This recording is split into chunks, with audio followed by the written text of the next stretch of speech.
গল্প আয়না মানুষটা। নয়নের বয়স মাত্র 13, কিন্তু সে খুব চুপচাপ। স্কুলে সে কারো সঙ্গে বেশি মিশত না, কারণ তার মুখের জন্মদাগ ছিল। এই কারণে অনেকেই তাকে দাগি বলে ডাকতো। ধীরে ধীরে নয়ন বিশ্বাস করতে শুরু করলো সে বোধ হয় সত্যি অপরিপূর্ণ।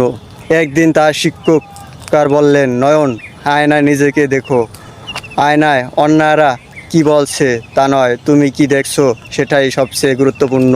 সেই দিন রাতে নয়ন আয়নার সামনে দাঁড়িয়ে দেখলো নিজেকে প্রথমবার মতো। সে নিজের চোখের গভীরতা, মুখের দূরত্ব আর মনোবল স্বপ্ন দেখে পেল।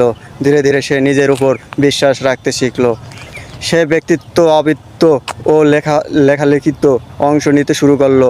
যদিও প্রথম দিকে মানুষ তেমন শুরু দেয়নি, কিন্তু তার ভেতরে অবিশ্বাস ও একদিন সবাইকে চমকে দিল।